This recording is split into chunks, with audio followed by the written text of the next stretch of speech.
అయితే ఇప్పుడు మీరు చెప్పిన పార్శ్వము ఫస్ట్ అంతా ఒక జర్నలిస్ట్ కిందే లెక్క మీరు కూడా, అంటే కార్టూనిస్ట్ అయినా కూడా వాళ్ళు జర్నలిజం లో భాగం, ఫ్రీలాన్స్ ఒక పక్క నుంచి ఉద్యోగం చేస్తూ ఒక పక్క నుంచి ఇది చేశానన్నారు. అయితే మీ పేరు చెప్పగానే కనెక్ట్ అవ్వడానికి కార్టూనిస్ట్ కంటే కూడా వెంకటేశ్వర స్వామి తోటి కనెక్ట్ అవుతుంది మీ పేరు. ఫస్ట్ అసలు మీ పూర్తి పేరు చెప్పండి, ఏం పేరు పెట్టారు, ఇంటి పేరుతో సహా మొత్తం చెప్పండి ఒకసారి. మా తిమ్మరాజు విశ్వపతి రామకృష్ణమూర్తి పూర్తి పేరు తల్లి, టీవీఆర్కే మూర్తి అని అనమాట.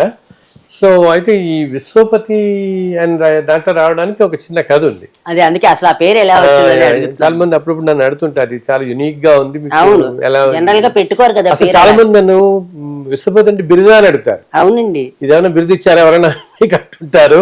అలా పేరు పెట్టుకోం కదా సాధారణంగా వినం కదా. లేకపోతే ఇదేమన్నా కలం పేరా అంటుంటారు.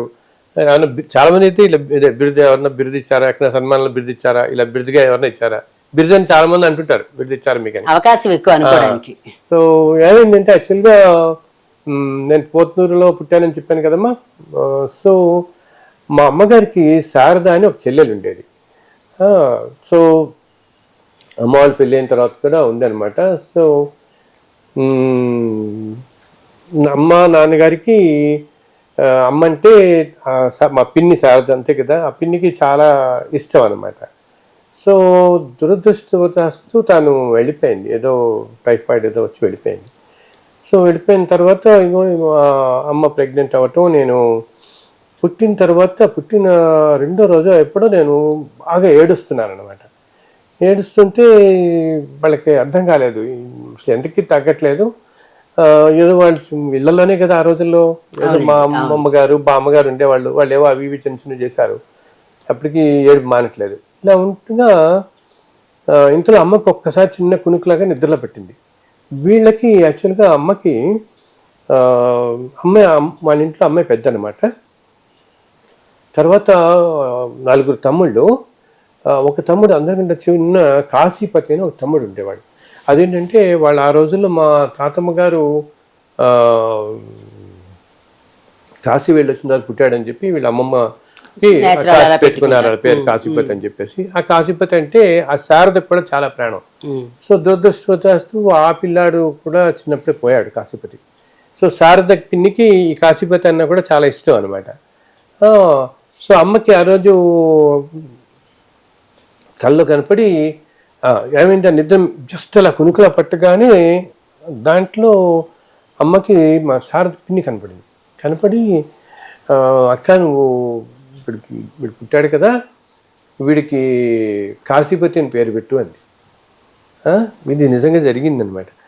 అంటే అమ్మ వెంటనే రెస్పాండ్ కాలేదు, ఈ కళ్ళలో జరిగింది. అప్పుడు వచ్చాను ఆలోచించిందిట, మళ్ళీ అడిగింది వాడికి కాశీపతి అని పేరు పెట్టు అని చెప్పి. అమ్మ ఇలాగే అది ఆలోచిస్తుంటే వెంటనే పిండంది, వస్తా నువ్వు కాశీపతి వెళ్ళిపోయాడు కదా, అదేమన్నా నీకు ఆలోచిస్తున్నావేమో, పిల్లవాడు లేదు కదా, ఇలా వెళ్ళిపోయాడు కదా అని పోనీ విశ్వపతి అని పేరు పెట్టు అని అనేటప్పటికి అప్పుడు అలాగే అంటే అలాగే పెడతా ఉందిట. అలా అనగానే నువ్వు అలా కాదు, నువ్వు 3 సార్లు నువ్వు ఆ పేరు చెప్పందిట కళ్ళు అనేటప్పుడు. అప్పుడు అమ్మ 3 సార్లు ఇలా విశ్వపతి విశ్వపతి విశ్వపతి చెప్పింది, విశ్వపతి అని పేరు పెట్టమని చెప్పమని. ఇంకా మెలకు వచ్చిందనమాట, అలా విశ్వపతి అని చెప్పింది. సో మెలకు వచ్చి వెంటనే మెలకు రావటం, పెద్దవాళ్ళకి చెప్పటం వెళ్ళా అని. అప్పుడు వెంటనే వాళ్ళు అంటున్నారు, అమ్మ ఇలా అనుకో, ఇంకా నువ్వు అలా అనగానే నేను ఏడుపు మానేస్తాను. సో ఈ విశ్వపతి పేరు అలా వచ్చిందనమాట. రామకృష్ణమూర్తి మా తాతగారి పేరు. సో అది యాడ్ చేసి విశ్వపతి రామకృష్ణమూర్తి అని వచ్చిందనమాట. సో అలా నేను కార్టూన్స్ వేసే రోజుల్లో ఈ విశ్వపతి పేరుతో వేసేవాడిని. సో చాలా ఉంటుంది, కొత్తగా అనిపిస్తుంది అది. ఇంకా అది కానీ అది కొంత పెన్, మీరు అన్నట్టు అది పెన్ నేమ్ అనుకుంటారు, బట్ నిజంగా పేర్లోనే ఉంది. ఈ విధంగా వచ్చింది ఆ విధానం వెనకాల కథంతా.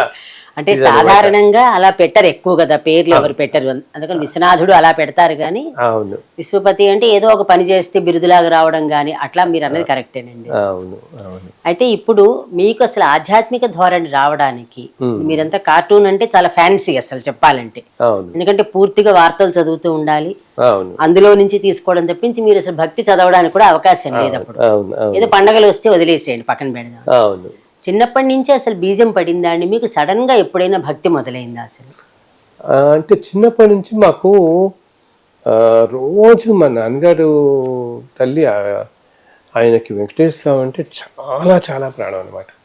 ఎంత అంటే అసలు రోజు పొద్దున్న లేవగానే స్నానం చేసి ప్రతిరోజు సుప్రభాతం చదివేవారు. అది కూడా బయటికి చదివేవారు, ఇల్లంతా తిరుగుతూ ఇంట్లో అనమాట. మా అందరికీ అలా సుప్రభాతం చదవకుండా కాఫీ కూడా తాగేవారు కాదు ఆయన, అంత ఇదిగా ఉండేవారు అనమాట. సో మాకు ఎప్పుడు అలా వింటూ వింటూ వింటూ ఇంకా ఆ స్వామి నామం అనేది అలా వింటూ మొట్టమొదటి మాకు అప్పుడే ఆ బీజాలు పడ్డాయి స్వామివారి మీద, వెంకటేశ్వర స్వామి మీద. సో ఎప్పుడో ఒకసారి వెళ్ళడం. ఆ రోజుల్లో ఏంటంటే మనకి సామాన్యమైన కుటుంబాలకి ఇంత ఎఫర్డబిలిటీ కూడా ఉండేది కాదు. ఎప్పుడో 7-8 ఏళ్ళకో 10 ఏళ్ళకో తిరుపతి వెళ్ళటం అనేది చాలా గగనంగా ఉండేది అప్పుడు.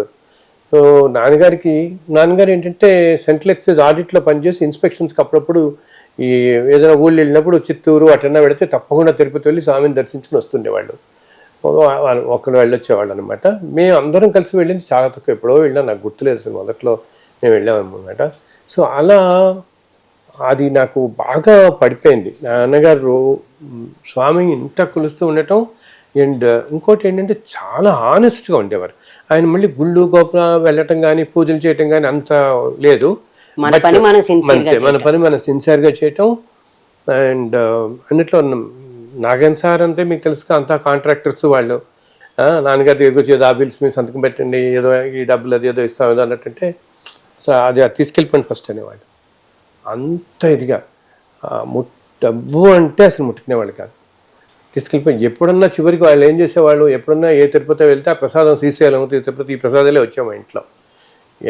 ఎంతలా అంటే తెలియ మేము 5గురం చదువుకున్న రోజుల్లో మాకు ఒకసారి చెప్పులు కూడా కొనుక్కునేందుకు కూడా డబ్బులు లేవు. అంత కష్టంగా కష్టపడి పెరిగిన వాళ్ళం అనమాట. ఎందుకంటే నాన్నగారు ఎప్పుడు ఉన్నాడు, మనం ధర్మంగా ఉంటే మన పిల్లలు మనం అందరం బాగుంటారు. అవునండి, అది నమ్మాలి కూడా, తప్పటికి నమ్మాలి. దానివల్ల మనం ఏదో అప్పుడు మన కష్టం అనేది అనిపించినా ఎప్పుడు ధర్మం మనిషిని కాపాడే. లాస్ట్ 20 ఏళ్ళ జీవితంలో నేను ఎన్నో చూశాను తల్లి. ధర్మాన్ని పట్టుకోవడం అనేది ఎలా రక్షిస్తుంది మనిషిని, ఎటువంటి వాటిలో అయినా. మనకి ఆ క్షణంలో కొన్ని కష్టాలు అనిపించవచ్చు, కానీ లాంగ్ రన్లో ఈ ధర్మం మనిషిని ఎలా నిలబడుతుంది. అండ్ ధర్మం అంటే ఏదో అందరూ అనుకుంటారు, ఏదో పెద్ద పెద్ద యజ్ఞాలు చేయాలో యాగాలు చేయాలో, నువ్వు 100 కోట్లు దానం చేస్తే వామ్మో చాలా గొప్ప చేశాడు, నేనేం చేయగలిగండి, నేను చిన్న ఉద్యోగస్తుని నేను అంటాడు. ఎవరి దాంట్లో వాళ్ళే ధర్మంగా ఉండొచ్చు తల్లి. మనకున్న దాంట్లో చక్కగా ఏ చేసినా మంచిగా ఇంకోళ్ళ కష్టం కలగకుండా వీలైనంత వరకు తోటివాడికి సహాయపడుతూ ఏదో చిన్న సాయం అలా. పాపం ఎంతో నాన్నగారు ఏంటంటే నాన్నగారు కూడా వాళ్ళ కుటుంబంలో పెద్ద తల్లి. మా తాతగారు స్కూల్ టీచర్ కింద చేసేవారు. ఆయనది గవర్నమెంట్ కాదనమాట, ప్రైవేట్ స్కూల్లో అక్కడక్కడ చేయడంతో ఆయనకేమి పెన్షన్ అవి లేకుండా ఉండదు కదా. అండ్ నాన్నగారు వాళ్ళది తర్వాత వాళ్ళకి 3 తమ్ముళ్ళు 1 చెల్లెలు అనమాట. అండ్ వాళ్ళు చాలా చాలా గ్యాప్ వచ్చి ఎంత చిన్న వాళ్ళంటే నాన్నగారి పెళ్ళికి మా బాబాయ్ చిన్న బాబాయ్కి సంవత్సరం కంటే తక్కువే వయసు. అలా ఉంది. సో నాన్నగారు ఇంకా వీళ్ళందరినీ కూడా అప్పుడు వాళ్ళు చెన్నైలో ఉండేవాళ్ళు. చెన్నై దగ్గర మింజూర్ అని ఒక పల్లెటూరులో తాతగారు కొన్నాళ్ళు టీచర్ చేశారు లాస్ట్లో. సో వీళ్ళు ఏం చేస్తారు, ఈ స్టేట్ సెపరేట్ అయిన తర్వాత మనకి చెన్నై నుంచి మెడ్రాస్ నుంచి విడిపోయిన తర్వాత ఏజీ ఆఫీస్ హైదరాబాద్కి ఆఫ్ చేసి నాన్నగారు ఏజీ హైదరాబాద్కి వచ్చారు 56లో. సో మా తాతగారు ఏం చేశారంటే ఈ పిల్లల్ని పెట్టుకుని అక్కడే ఉండిపోయారు. చెన్నైలో కాస్ట్ ఆఫ్ లివింగ్ చాలా తక్కువ అని చెప్పి మా బాబాయ్లందరూ మా అత్తయ్య అక్కడే చదువుకుందనమాట.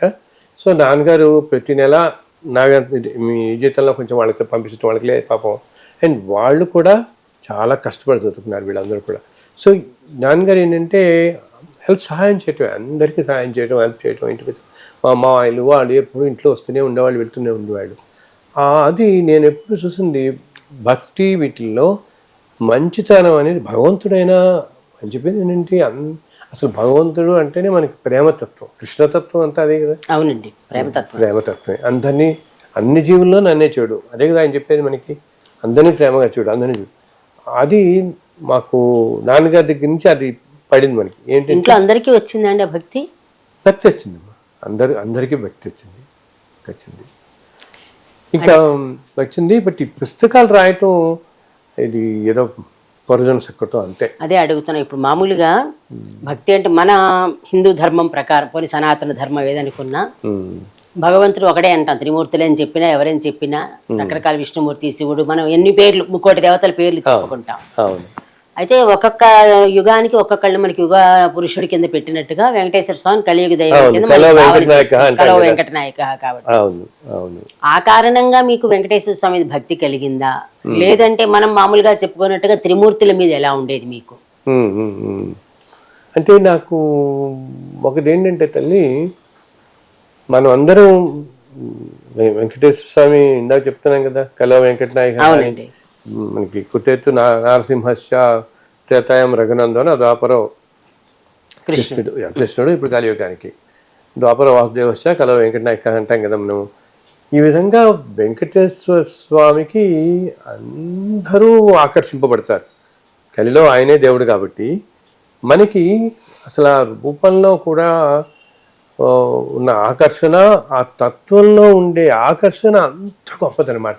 అందుకని మనం నిత్యం ఇంతమంది 1,00,000 మంది వెళ్ళి దర్శించుకుంటూ ఒక్క సెకండ్ దర్శనానికే ఎంతో తృప్తిపడి నిలబడి ఇన్ఫాక్ట్ వెళ్ళేటప్పుడు క్యూ లైన్ లో చాలా మందికి విసుగొస్తుంది, అమ్మో ఇంతసేపు నిలబడతాం మళ్ళీ ఇంకే వస్తానులే, చూడగానే మర్చిపోతాం, అన్ని మర్చిపోతాం. వచ్చిన తర్వాత మళ్ళీ వచ్చినప్పటి నుంచి మళ్ళీ ఎప్పుడు వెళ్దాం పునర్దర్శనమే అంతే, మళ్ళీ పునర్దర్శనం ఎప్పుడు వస్తుంది ఎప్పుడు వెళ్దాం అనుకుంటాం. అంత ఆ సెకండ్లోకి వెళ్ళగానే మర్చిపోతాం. ఏంటంటే అక్కడున్న శక్తి ఓకే మనకేంటంటే తెలిసి మామూలుగా సామాన్య మానవులందరికీ ఏదో రూపంలో మనకు ఒక అక్షరూపం, ఒక రూపం మీద మనం ఆకర్షింపబడతాము. ఒక రూపం లేకపోతే మన నిలబడదు. అందుకని ఇన్ని రూపాలు, అది ఒక్కొక్కరికి ఒక్కొక్క రూపానికి ఆకర్షింపబడతాం మనకి అది. సో నేను ఎప్పుడు అనుకునేది కూడా ఏంటంటే తల్లి, అసలు తిరుమలలో ఉండే రూపం అనేది ఆ స్వామి అన్నిటికంటే అతీతమైన శక్తి. ఈ విశ్వాన్ని ఏదైతే నడిపిస్తుందో బ్రహ్మ విష్ణు మహేశ్వరులుగా అందరికంటే కూడా ఈ సృష్టి మొత్తానికి కారణభూతమైన శక్తి ఏదైతే ఉందో ఆ శక్తి రూపమే అక్కడ ఉంది. మనకి ఈ విధంగా ఇలా కనబడుతున్నది. అందుకని మనం చూస్తాం చూడండి, ఆ రూపాన్ని కొంతకాలం శివుడిగా అర్చించిన కాలం ఉంది, చాలా కాలం శివుడిగా అర్చించారు, కొంతకాలం అమ్మవారిగా శక్తి రూపిణిగా అర్చించారు. అండ్ అలాగే దానికి తగ్గట్టుగా అనేక ఉంటాయి. అలా సుబ్రహ్మణ్య స్వామి వారిగా కొలిచిన వాళ్ళు కొంతమంది ఉన్నారు. బట్ నా విశ్వాసం ఇప్పుడు ఏంటంటే, మనం వెంకటేశ్వర స్వామి ఇప్పుడు పెట్టుకుని మనం కొలుస్తున్నాం కలి దైవంగా. సో బట్ ఆ రూపంలోనే మొత్తం సృష్టి మొత్తానికి కారణమైన ఏ శక్తి అయితే ఉందో అంతటి బ్రహ్మాండమైన శక్తి అక్కడ ఉండబట్టే ఇంతగా ఆకర్షింపబడుతుంది అనమాట. సో అందుకనే చూడండి, మనకి అక్కడ ఎన్నో సేవలు మనకి ఎప్పటి నుంచో ఉన్నా కూడా ఈ మధ్య ప్రవేశపెట్టిన ఎంతో కాలం అతి పురాతనంగా మనకు అసలు ఎప్పుడూ తెలియని కాలం నుంచి కూడా 2 మాత్రం ఇప్పటి నుంచో వస్తున్నాయి తల్లి. ఒకటి గురువారం తిరుప్పావడ సేవ అని చేస్తారు వాళ్ళు. అది స్వామికి అలా ఎందుకంటే స్వామి అంత శక్తి రూపం కాబట్టి ఆ శక్తి శాంతించడం కోసం స్వామికి ఎదురుగా ఇంత ఆల్మోస్ట్ 500 కిలోల ఎంతో పులిహార రాసి పోసి నివేదిస్తారు. అది మొదటి నుంచి జరుగుతుంది. శుక్రవారం అభిషేకం, ప్రతివారం చూస్తాం కదా మనం. ఇవి ఏంటంటే ఇది కూడా వెంకటేశ్వర స్వామి ఏమిటి మనకి తెలిసి ఆలయం ఇవన్నీ ఇప్పుడవి. అసలు ఆయన ఎన్ని యుగాల నుంచో ఆయన ఒక్కడే ఉన్నారు తల్లి అక్కడ. ఆయన ఒక్కడు అలాగా స్వయం వ్యక్తమై మన కోసం వెలిసి భూమి మీద కలియుగంలో మానవులు అందరూ అనేక పాపాలు చేసి ఈ కలి ప్రభావం చేత రకరకాల మాయల్లో పడి చేస్తుంటారు. వీటిని రక్షించడం కోసం అలా వైకుంఠం నుంచి వచ్చి వెలిసిన మూర్తి. అందుకని కొంతమంది అర్చకులు చెప్తుంటారు, వాళ్ళు ఏంటి ఎప్పుడన్నా తోమాల సేవ కానీ అప్పుడప్పుడు ఒకవేళ పొరపాటున కనుక విజ్ఞానం తగిలితే చేతికిట మానవుల్లాగా అనిపిస్తుంది అంటారు, వాళ్ళు మెత్తగా అనిపిస్తుంది.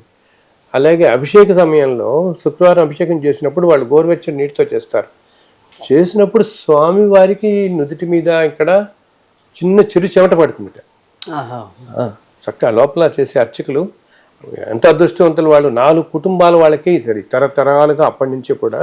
అంటే మొట్టమొదట స్వామి కలియుగంలో గోపీనాథ దీక్షితులని ఆయనకి దర్శనమిచ్చారు ఫస్ట్. అప్పటి నుంచి ఇలాగ ముందు మన సన్నిధి గొల్ల నమ్ముతాం, గొల్లవాడికి దర్శనం కాబట్టి ఇప్పటికీ ఆలయ సాంప్రదాయంలో వాడు తలుపులు తీయగానే ఈ గొల్లవాడి ముందుకు వెళ్తాడు డ్యూటీ చేసుకుని, తర్వాత అర్చకులు అధికారులు వీళ్ళందరూ వెళ్తారనమాట. సో అక్కడున్న మూర్తి మాత్రం ఎన్నో యుగాల నుంచి ఉంది. అసలు ఏంటి, త్రేతాయుగంలో కొన్ని పురాణాల్లో చెప్పబడింది, త్రేతాయుగంలో రాముల వారు కూడా సీతాన్వేషణలో వెళుతున్నప్పుడు అక్కడ మీదకి వస్తారు, ఎంతో అక్కడికి అనమాట. అలాగే ఎప్పటి నుంచో ఉంది. అండ్ అసలు మొట్టమొదట ప్రస్తావన మన గ్రంథాల్లో కానీ పుస్తకాల్లో కానీ, అంటే ఎంతో సాహిత్యం తర్వాత కాలంలో వచ్చింది కదా స్వామివారి మీద. సో వీటిలో మొట్టమొదట ప్రస్తావన అసలు ఎక్కడొచ్చిందంటే తమిళంలో తొలి కావ్యం అని తొలి కావ్యం అంటే తొలి కావ్యం అనమాట అర్థం.